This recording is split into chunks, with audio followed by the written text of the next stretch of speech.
Los sueños de Don Bosco. Segunda parte. Del 21 al 30. 21. La rueda de la fortuna. 1856. Soñé que se me presentaba alguien con una rueda que anunciaba el futuro, y aquel personaje me dijo: oiga el ruido de esta rueda. Cada vuelta que ella da, significa lo que sucederá a su obra educativa en 10 años. Le dio la primera vuelta, el ruido que se produjo fue tan pequeño que apenas se alcanzó a escuchar muy cerca. Al darle la segunda vuelta ya el ruido que produjo la rueda se alcanzó a escuchar desde mucho más lejos. A la tercera vuelta el ruido fue mucho mayor y se alcanzaba a oír por todo el país. A la cuarta vuelta de la rueda ya el ruido fue inmenso y a la quinta vuelta el ruido fue tan grande que parecía oírse por todo el mundo. Y me fue comunicado lo que este era el anuncio del futuro que esperaba a la obra educativa de Don Bosco. En los primeros años solo sería conocida en la ciudad donde estaba su primer instituto, el Oratorio, en Turín. En su segundo decenio, ya se extendería por las provincias de aquella región, el Piamonte. En el tercer decenio su fama y su influencia se extenderían por todo el país de Italia. En el cuarto decenio se difundiría por toda Europa y en el quinto decenio la obra de Don Bosco sería conocida y apreciada en todos los continentes del mundo. 22. El sueño de los panes. 1857. Una noche vi en sueños a todos mis alumnos, distribuidos en 4 grupos distintos. Los jóvenes que formaban el primer grupo comían un pan finísimo y sabroso. Los del segundo grupo comían un pan ordinario. Los del grupo tercero comían un pan desalvado. Y los del cuarto grupo comían un pan mohoso y lleno de gusanos. Y me fue dicho que los que formaban el primer grupo son los que permanecen siempre con el alma en gracia de Dios y sin pecado. Que los del segundo grupo son los que son buenos, pero a veces cometen faltas. Los del tercer grupo son los que frecuentemente cometen pecados pero se arrepienten y tratan de convertirse. Y los del último grupo son los que viven en paz con sus pecados sin hacer nada serio por corregirse. Nota: Don Bosco al narrar este sueño a sus alumnos dijo: recuerdo perfectamente en cuál de los grupos estaba cada uno. Así que los que quieran pueden ir pasando estos días a mi habitación y les diré en qué estado se encuentra su alma. Los jóvenes fueron pasando a la habitación de nuestro santo en todos esos días y a cada uno le dijo tales detalles acerca del estado en que tenía su conciencia, que los muchachos exclamaban admirados: parece que tuviera unos lentes de ver espíritus.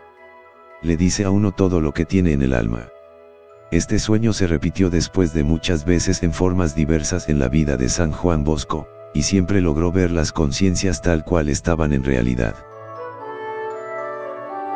23. El gigante fatal. 1859. Vi en sueños a un hombre de estatura gigante que recorría las calles de la ciudad, y de vez en cuando colocaba sus manos sobre la cabeza de algunas personas.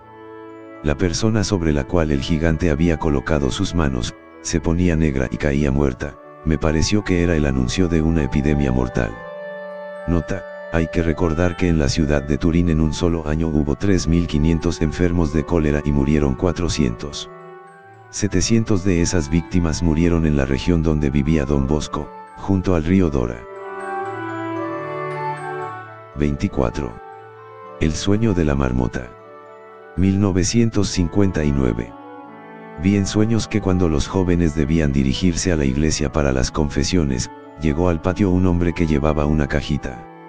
El hombre se colocó en medio de los jóvenes y abriendo la caja sacó de allí una marmota, un animalito roedor, de pelaje espeso y cabeza gruesa que vive en los montes pero que se deja domesticar y hace muchas maromas que distraen y hacen reír a la gente joven. La marmota empezó a bailar y hacer piruetas y los jóvenes le hicieron un gran corrillo para observarla. Entonces el hombre que llevaba el animalejo se fue alejando y alejando de la iglesia, y los muchachos con él, y así logró que no fueran a confesarse. Nota: Don Bosco al narrar este sueño dijo en qué estado vio la conciencia de ciertos jóvenes, sin decir el nombre de ninguno, pero los interesados se sintieron perfectamente retratados en aquella descripción. Luego les insistió en que el enemigo del alma hace todos los esfuerzos posibles por obtener que la gente no se confiese y que no comulguen. Mientras narraba el sueño se puso a describir las piruetas que hacía la marmota, y con ello hizo reír sabrosamente a los muchachos, pero mientras tanto los hizo pensar seriamente en el estado en el que estaba su alma. Muchos jóvenes fueron privadamente a pedirle que le dijera en qué estado había visto su conciencia y se quedaron pasmados al oír de labios de don Bosco faltas que ellos se imaginaban que nadie sabía. Dicen las crónicas de ese tiempo que la narración de este sueño llevó a casi todos los jóvenes a confesarse con más frecuencia, y que las comuniones se volvieron más numerosas en el oratorio o instituto educativo de don Bosco en Turín. 25. Aparición de mamá Margarita. 1860. Mi mamá Margarita había muerto el 25 de noviembre de 1856, pero en el mes de agosto de 1860 soñé que viniendo cerca del santuario de la Consolate me encontraba por el camino con ella. El aspecto de mi madre era bellísimo. Y yo admirado le pregunté, ¿pero cómo, su merced aquí? No está muerta. He muerto pero sigo estando viva, me respondió, y su merced es feliz. Totalmente feliz. Felicísima. Le pregunté si había ido al paraíso inmediatamente después de su muerte, y me respondió que no. Luego le pregunté si en el paraíso estaban algunos de mis mejores alumnos que habían muerto. Le dije los nombres y me dijo que sí estaban allá. Luego le pregunté, ¿me podrá explicar qué es lo que se goza en el paraíso? Aunque te lo dijera, no lo podrías comprender, me respondió. Pero no me podría dar aunque fuera una pequeñita muestra de lo que allá se goza, o se ve, o se oye. Y en ese momento vi a mi madre totalmente resplandeciente, adornada con una lujosísima vestidura, con un rostro de maravillosa majestad y belleza, y acompañada de un numeroso coro que cantaba solemnemente. Y ella empezó a cantar un himno de amor a Dios, un canto de una dulzura que nadie logra explicar, un canto tan bello que llenaba de gozo y de dicha el corazón, y que elevaba la mente hacia las alturas celestiales. Parecía que fuera un coro de millones y millones de voces, a cual más de hermosas y armónicas, desde las voces más graves y profundas, hasta las más elevadas y agudas. Y una incontable variedad de modulaciones, tonalidades y vibraciones, unas fuertes, otras suaves, combinadas con el arte más exquisito y con una delicadez tal que formaban un conjunto maravilloso. Al oír aquellas finísimas melodías quedé tan emocionado que me parecía estar fuera de este mundo y no fui capaz de decir nada ni de preguntar ninguna otra cosa más a mi madre. Cuando hubo terminado el canto, mamá Margarita se volvió hacia mí y me dijo, te espero en el cielo, porque nosotros los dos debemos estar siempre cerca del uno del otro. Dichas estas palabras desapareció. Nota, mamá Margarita ejerció una influencia importantísima en la vida de San Juan Bosco. Él quedó huérfano de padre a los 2 años y medio, y la educación se la dio su santa madre, formidable mujer que, aunque analfabeta, poseía dotes maravillosas para educar. Cuando ya su hijo fue sacerdote se fue con él a Turín y allí junto a su hijo pasó los últimos 10 años de su vida haciendo de madre amorosa para esos centenares de huerfanitos abandonados, que don Bosco iba recogiendo para educarlos y librarlos de peligros materiales y espirituales. Los muchachos de don Bosco la llamaban cariñosamente mamá Margarita, y así la llaman los salesianos de todo el mundo. Don Bosco habla muy hermosamente de ella en la autobiografía que por orden del Papa tuvo el que escribir. Cuando le presentaron el retrato de mamá Margarita a los 67 años 1855, pintado por Rollini, según un croquis de Bartolomé Bellicio. Le fue ofrecido a don Bosco en el día de su santo, 24 de junio de 1855. Al verlo, exclamó, es ella. No le falta sino que hable. Se conserva en el Museo de Don Bosco, Turín. Por haber muerto mamá Margarita un 25 de noviembre, en las 1300 casas salesianas del mundo celebra cada 25 de noviembre una misa por los papás difuntos de los salesianos. 26. Aviso para esconder documentos peligrosos. 1860.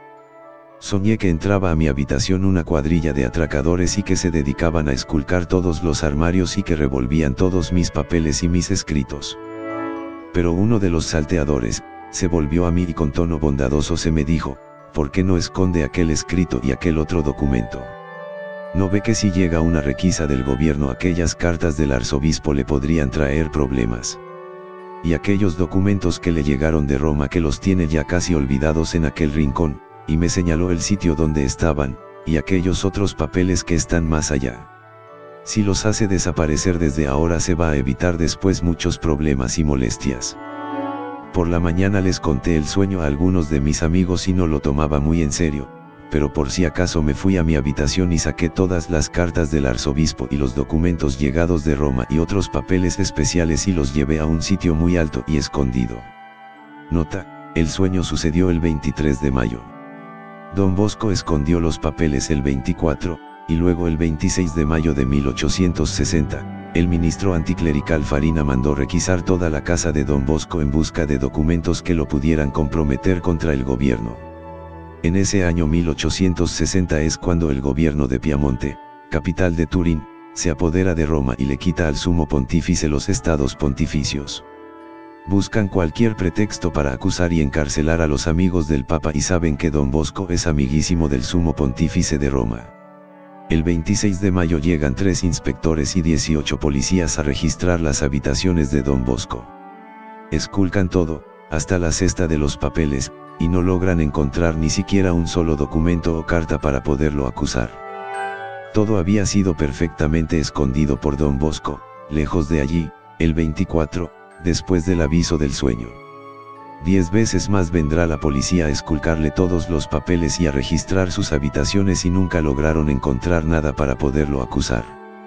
Dios cuida de sus hijos y les avisa a tiempo. 27. Las 14 mesas. 1860.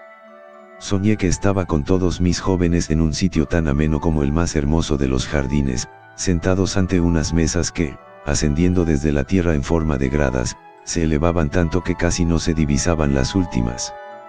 Dichas mesas, largas y espaciosas, eran 14, dispuestas en un estadio y divididas en 3 órdenes, sostenido cada uno por una especie de muro en forma de terraplén. En la parte baja, alrededor de una mesa colocada en el suelo polvoriento y desprovista de todo adorno y sin vajilla alguna, vi a cierto número de jóvenes. Aparecían tristes, comían de mala gana y tenían delante de sí un pan semejante al pan duro y feo que les dan a los soldados en la guerra, pero tan rancio y lleno de moho que causaba asco.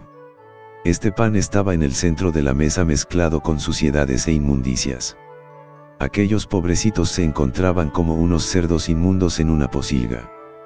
Yo les quise decir que arrojasen lejos aquel pan, pero me hube de contentar con preguntar por qué tenían ante sí tan nauseabundo alimento.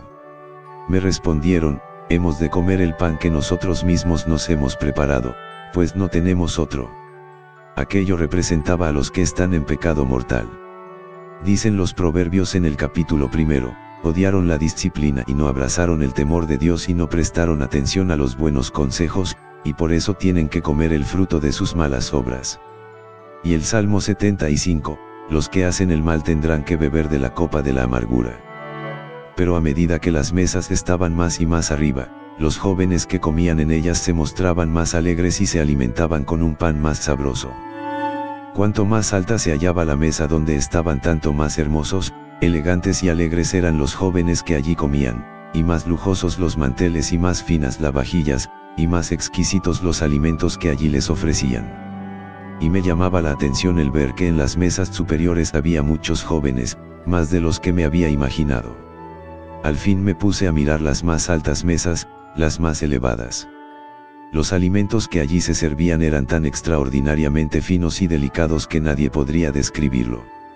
Las mesas parecían de oro.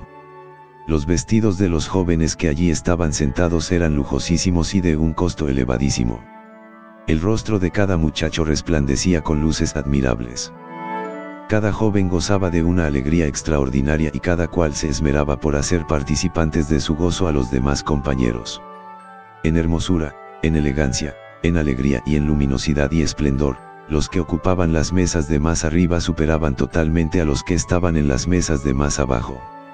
Y me fue dicho que los que están en las mesas más altas son los que se esfuerzan por conservar el alma sin pecado. Los de las mesas de en medio son los que caen y cometen faltas pero se apresuran a confesarse y a enmendarse. Los de la última mesa de abajo viven tranquilamente en sus pecados sin arrepentirse ni tratar de enmendarse. El libro santo enseña: dichoso el que pudiendo pecar no peca. Pero ay del que vive como si Dios no existiera, ese no tendrá paz. Isaías 48 horas y 22 minutos. Pero lo más sorprendente es que en el sueño reconocí a todos mis alumnos uno por uno, y ahora mismo le puedo señalar a cada cual en qué clase de mesa lo vi. Me parece estarlos viendo ahora mismo, a cada uno en su mesa. Estando observándolos vi un hombre a lo lejos y quise ir a preguntarle algo, pero me tropecé con algo y me desperté.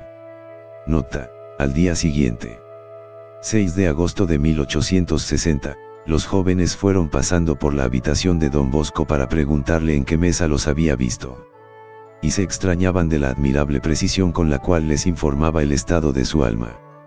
Varios le preguntaron si todavía podían pasar de una mesa inferior a otra superior y les dijo que sí era posible, con tal de esmerarse por evitar el pecado y dedicarse a portarse bien.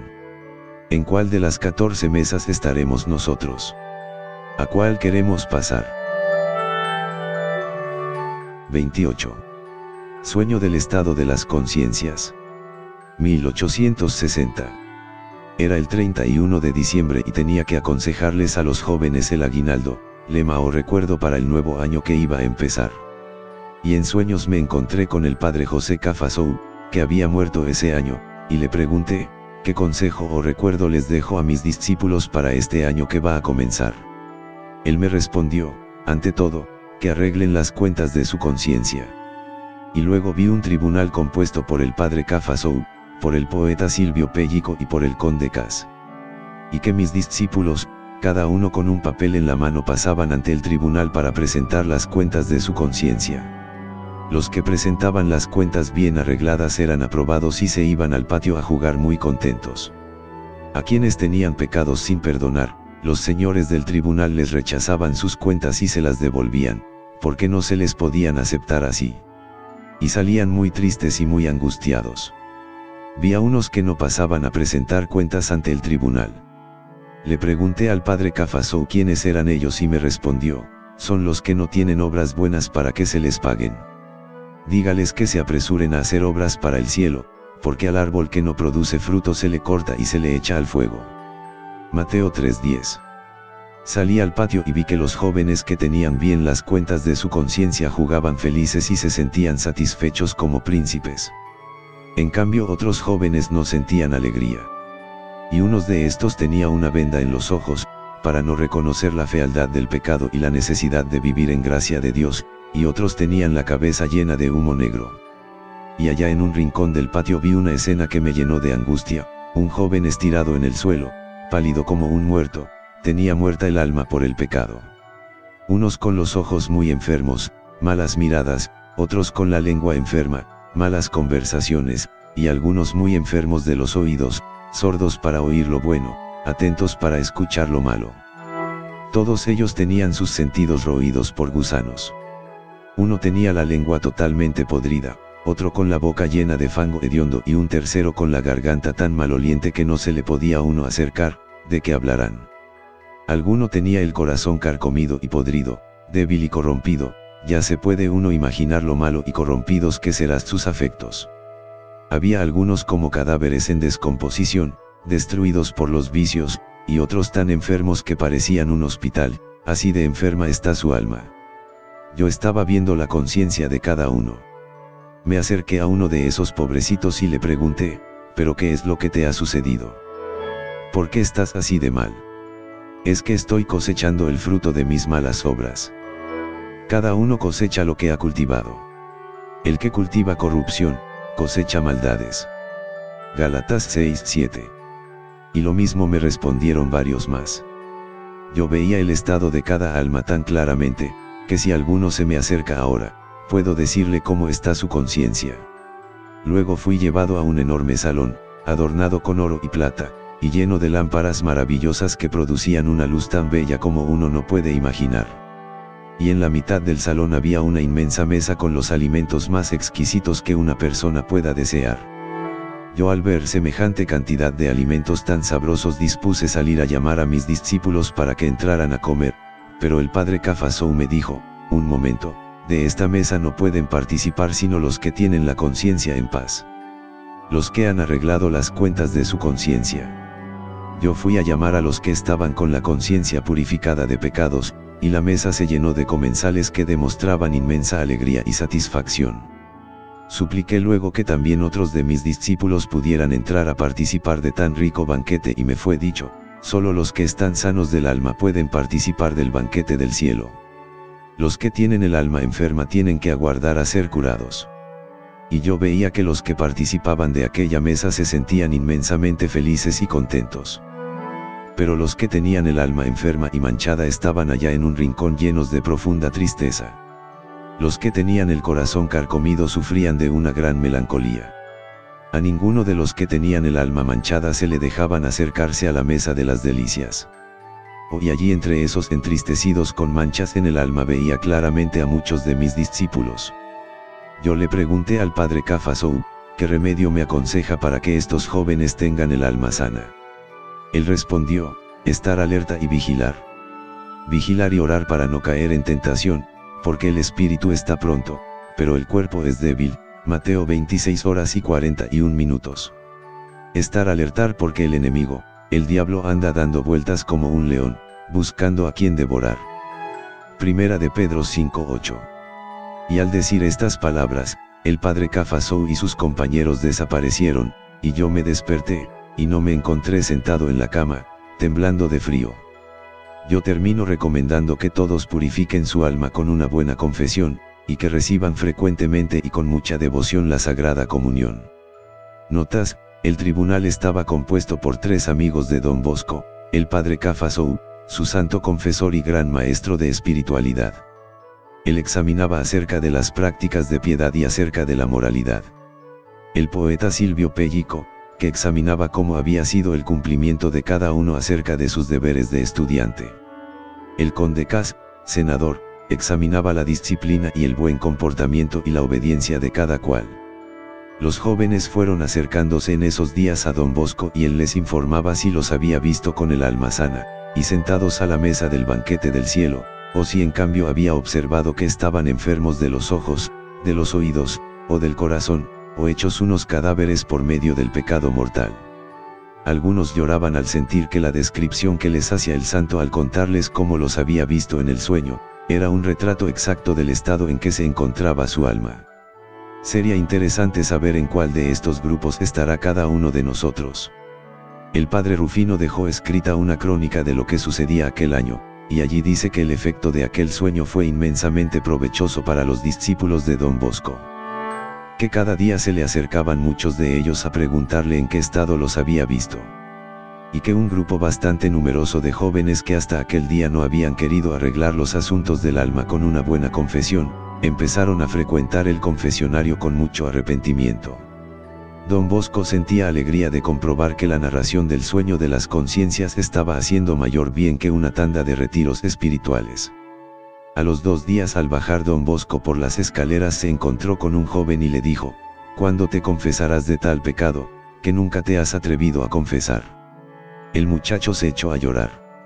Nunca en su vida se había atrevido a confesar ese pecado. Y fue enseguida y se confesó y quedó en paz. La crónica del oratorio sigue diciendo, muchos jóvenes se han echado a llorar cuando Don Bosco les ha dicho en qué estado lamentable los vio en el sueño. Los alumnos de los talleres han ido en su mayoría a hacer una confesión general de toda su vida. Los alumnos le pidieron a Don Bosco en el patio, en el recreo, que les diera más explicaciones del sueño y él añadió, en ese sueño aprendí más que si hubiera leído varios libros. Los que tienen humo en la cabeza son los que se dejan llevar por el orgullo y el amor propio y el deseo de aparecer. De algunos que estaban con el corazón corroído, me fue dicho que son los que tienen el corazón lleno de antipatías, de rencores y de odios, o de envidias. El corazón de algunos estaba lleno de tierra y me fue dicho que son los que viven muy apegados a los bienes de este mundo y a los placeres sensuales. Y añadió, vi a unos con el corazón vacío, son los que no hacen obras malas, pero tampoco hacen obras buenas y poco rezan con fervor, ni fa, ni fu. Después en otra charla de buenas noches les dijo, he pasado horas muy angustiosas pensando en algo que me llena de horror, el número tan crecido de discípulos míos que viven con la conciencia tan desordenada y con el alma tan manchada. Al recordar a los que vi tendidos por el suelo como cadáveres, y cubiertos de llagas asquerosas, He sentido tristeza muy profunda. Algunos ya arreglaron los asuntos de su conciencia. ¿Y los otros por qué no lo hacen? Y se echó a llorar. Varios alumnos empezaron a llorar también, y las palabras del santo consiguieron el buen efecto deseado. 29. Una amenaza de muerte. 1860. El 12 de enero de 1860 Don Bosco llamó al joven Bartolomé a su habitación y le dijo: he visto en sueños que la muerte te amenazaba. Se acercaba a ti con el deseo de llevarte a la eternidad. Al ver esto, corrí inmediatamente a impedir que la muerte te llevara, pero oí una voz que me dijo: ¿para qué dejar que siga viviendo a uno que quiere seguir en pecado y no quiere hacer caso a las invitaciones que tú le haces para que empiece a tener un buen comportamiento y abusa de las gracias que nuestro Señor le concede? Yo rogué para que te alargaran la vida y lo obtuve. Aquel pobrecito, al oír el relato de este sueño, quedó tan preocupado y conmovido que entre lágrimas y sollozos hizo su confesión de toda su vida y formuló muy buenos propósitos que luego se esmeró por cumplirlos lo mejor posible. Y Bartolomé le contaba luego al padre Benetti que desde su primera comunión nunca más se había confesado bien, pero que desde que Don Bosco le contó este sueño había arreglado completamente las cuentas de su conciencia con Dios. ¿Se podrá decir de nosotros esa frase terrible que oyó Don Bosco respecto al joven? Ojalá que no. 30. Un paseo al paraíso. 1861. En la noche del 7 de abril de 1861 dijo Don Bosco a sus jóvenes: voy a contarles un sueño que tuve durante 3 noches. Lo que más emoción me produjo fue que cada noche reanudé el sueño en el punto preciso en el que había quedado la noche anterior al despertarme. El sueño consta de 3 partes. Primera parte. Soñé que llegaba con mis discípulos a una hermosa y amplia llanura y que les preguntaba: ¿quieren que vayamos a dar un paseo? Los jóvenes dijeron: ¿pero a dónde? Y uno respondió: vamos al paraíso. Y todos aclamaron: sí, vamos al paraíso. Atravesamos la llanura y llegamos a una hermosísima colina llena de toda clase de árboles frutales, y cada árbol estaba totalmente lleno de las frutas más exquisitas. Por todas partes se veían flores bellísimas y en el ambiente se sentía una paz y una alegría imposibles de describir. Los jóvenes, mientras gustaban aquellas sabrosas frutas, me preguntaban: ¿qué significa todo esto?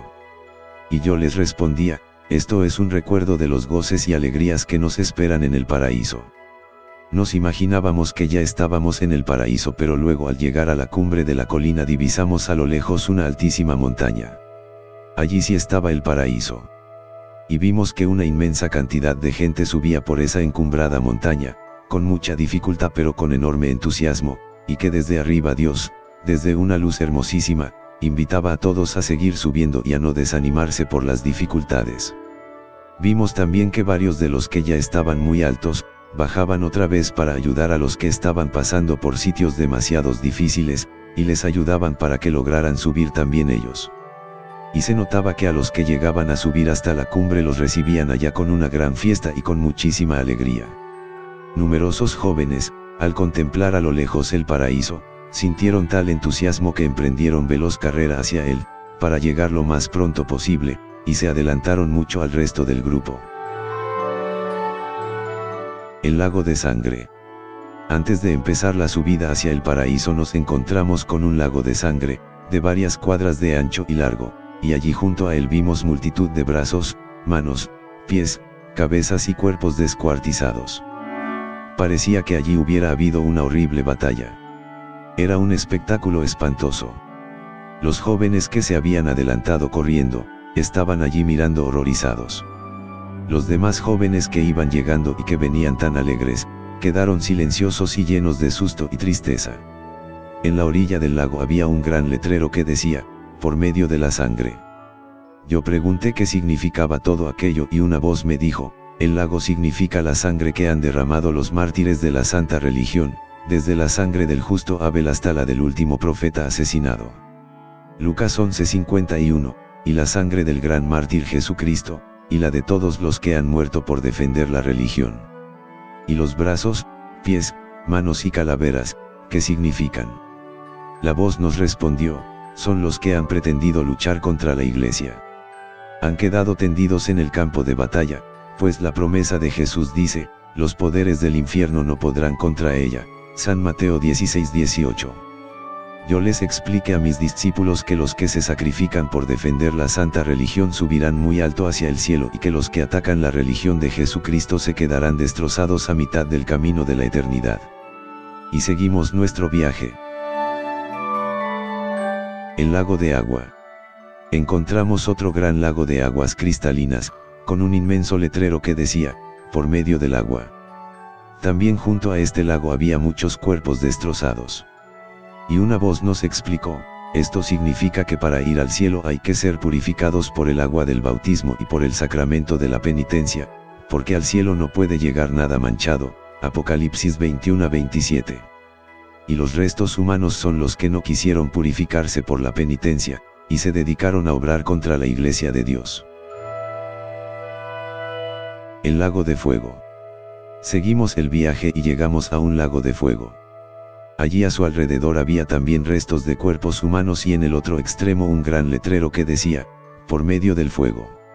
Y una voz nos dijo, esto significa que para ir al paraíso es necesario tener gran fuego de amor a Dios y de caridad al prójimo. Los restos de cuerpos humanos que hay alrededor significan los que en vez de amar a Dios y a su prójimo, se dedicaron fue a atacarlos. Han quedado destrozados, a mitad del camino de la eternidad. El circo de las fieras. Llegamos luego a un enorme circo llenito de terribles fieras, lobos, osos, tigres, leones, panteras, serpientes, perros bravos, gatos rabiosos y cada monstruo tenía la boca abierta mostrando sus colmillos y aguardando que alguno se le acercara para devorarlo. La voz nos dijo, esos son los peligros que el demonio, el mundo y la carne presentan contra el alma para hacerla pecar y llevarla a la condenación. Los jóvenes me preguntaron si nos acercábamos a las fieras, pero yo les respondí, el que ama el peligro, en él perece. Y nos retiramos de allí y seguimos nuestro viaje. Si pasábamos por entre el circo, el camino era mucho más corto, pero muchísimo más peligroso. En cambio, dando la vuelta, el viaje era mucho más largo pero con menos peligros, y dispusimos más bien a dar la vuelta. La multitud mutilada. Llegamos a una llanura donde había una inmensa multitud de personas, pero a cada cuerpo le faltaba algo. A unos les faltaban los ojos, a otros las orejas, a unos las manos y a otros la cabeza. Unos no tenían lengua. Los jóvenes estaban aterrados al ver a esa gente tan mutilada, pero una voz nos explicó, esos son los que por salvar el alma y por no pecar sacrificaron su vista o sus oídos o hicieron sacrificios en el hablar o hicieron sufrir a su cuerpo con ayunos y penitencias. Los que no tienen cabeza son los que se consagraron a Dios ofreciéndole toda su vida para su santo servicio. Estas gentes cumplieron lo que decía Jesús, si tu mano o tu ojo te es ocasión de pecado, sacrifícalo. ¿Qué más vale entrar al reino de los cielos mano o ciego, que irse con las dos manos al infierno? Mateo 18:8. Estos resucitarán gloriosos para reinar eternamente en el cielo. Y en aquel momento oí que una gran muchedumbre venía desde el cielo para animar a los que iban subiendo hacia el paraíso y les decían, ánimo, bien, bien, y al oír aquel ruido de aplausos y de gritos me desperté. Esta es la primera parte del sueño. Segunda parte. La plaza y el túnel. En nuestro viaje hacia el paraíso llegamos a una gran plaza llena de gente muy alegre. Pero la plaza terminaba en un túnel sumamente estrecho y el que quería pasar por él tenía que despojarse de todo lo superfluo, de todo lo no necesario, porque si no era así no cabía por el angostísimo túnel. Entonces recordé la frase de Jesús, el que no renuncie por amor a mí, a lo que mucho ama, no es digno de mí. Mateo 10:37. Los atados a los animales. Entonces llegamos a un valle donde había muchos individuos, pero cada uno amarrado a un animal. Uno amarrado a un buey, otro a un asno o a un caballo, un tercero a un cerdo y otro a un perro o a un gato o a un conejo. Y me fue comunicado que los que están amarrados a un buey son los perezosos, en los cuales se cumplirá lo que dijo San Pablo, el que poco cultiva, poco cosechará. Y los que estaban amarrados a un asno son los tercos, los testarudos, los que siguen sus caprichos sin hacer caso a lo que les aconsejan los sacerdotes y los superiores.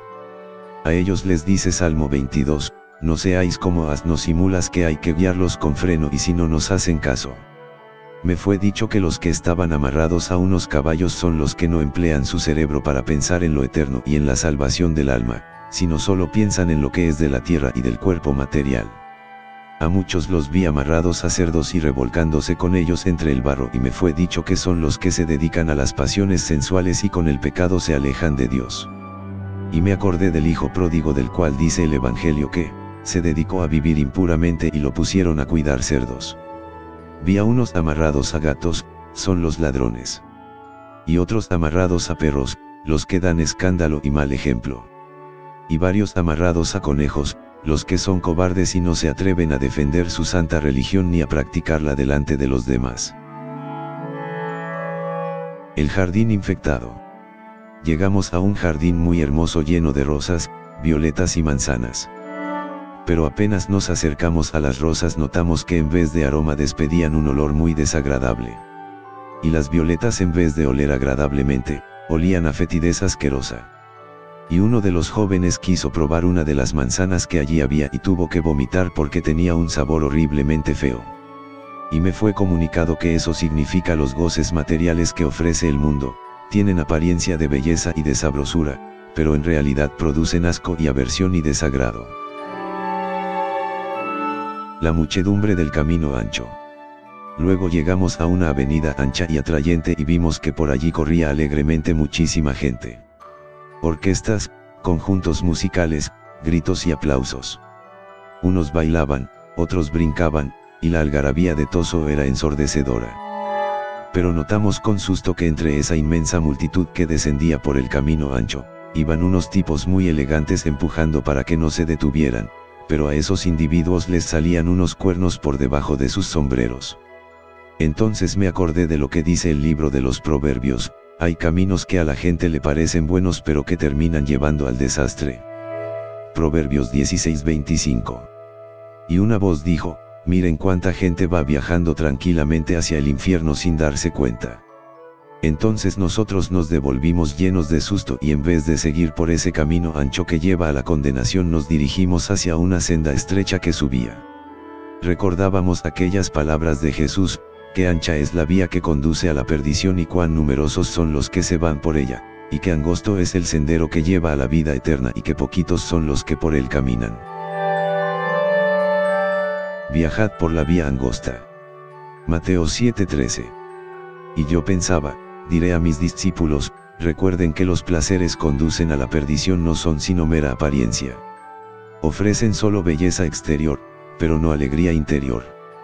Estén alertas para no dedicarse a pecados que los hacen semejantes a los animales, como la pereza, la gula, la impureza, el robo, la desobediencia o el falso respeto humano.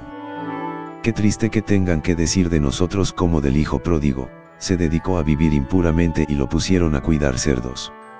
Y en aquel momento, cuando íbamos a empezar a subir por el camino angosto, los muchachos comenzaron a gritar, como que no es el camino, quizás nos equivocamos de camino. Y al oír estos gritos, me desperté. Tercera parte. El puente. Nos volvimos del camino ancho y llegamos otra vez a la inmensa plaza donde había tanta gente y de la cual se podían salir por un túnel muy estrecho. Pasamos por allí pero nos encontramos con que teníamos que pasar por un puente muy estrecho y sin barandas, debajo del cual había un horrible abismo.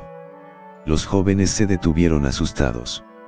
Si dábamos un paso en falso caeríamos a las aguas turbulentas que corrían encajonadas por el tenebroso abismo, y desapareceríamos.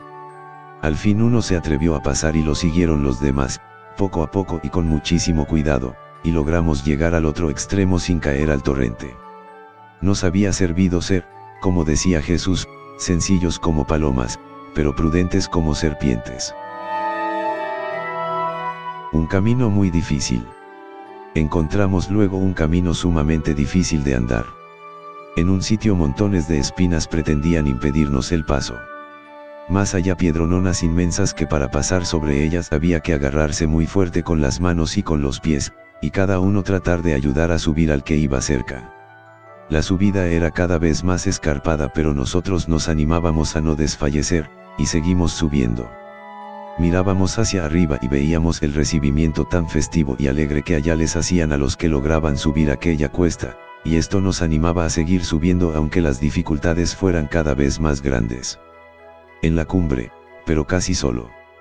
Al fin llegamos a la cumbre de la montaña. Los que estaban allí se preparaban para hacernos un gran recibimiento. Cuando yo me volví a mirar cuántos habían llegado conmigo hasta la altura, y con enorme tristeza vi que de todos mis 800 y más discípulos que habían emprendido conmigo aquel camino hacia el paraíso, solamente 3 o 4 habían logrado llegar hasta allá. ¿Y los demás, qué les sucedió por el camino?, pregunté. Y una voz me respondió: los demás se han quedado estancados en distintas partes del camino. Mire bien y verá dónde se han quedado. Quizás si siguen luchando logren llegar hasta la altura. Me puse a mirar y vi que unos estaban distraídos recogiendo caracoles. Otros hacían ramos con flores silvestres. Algunos recogían frutas verdes y varios se dedicaban a perseguir mariposas. Hasta había quienes estaban coleccionando grillos y muchos se habían sentado a descansar tranquilamente en la sombra de un matorral.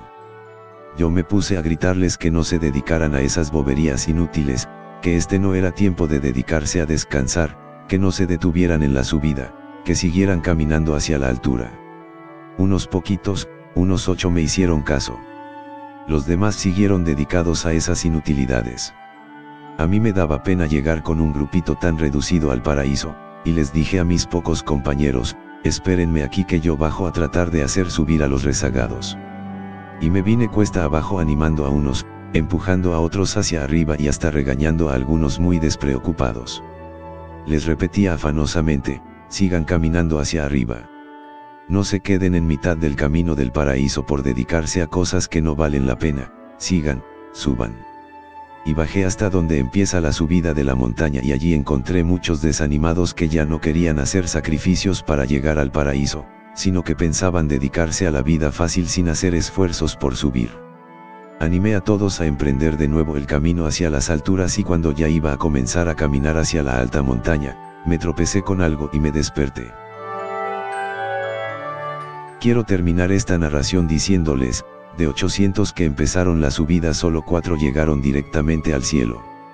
Y los otros tendrán que quedarse en el purgatorio pagando los pecados. Para unos el purgatorio será muy cortico, pero para otros puede ser muy largo. Y algunos me preguntarán: ¿qué debo hacer para que mi purgatorio no sea tan largo? Yo le respondo: gane indulgencias. Indulgencias es el perdón de una parte de la pena que se debe pagar por el pecado.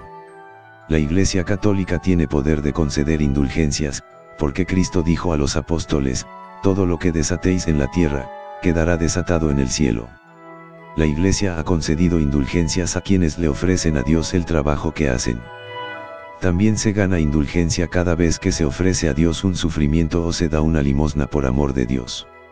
Gana indulgencia quien asiste a la Santa Misa y quien comulga y el que reza el rosario o visita a Jesús sacramentado en un templo, etc.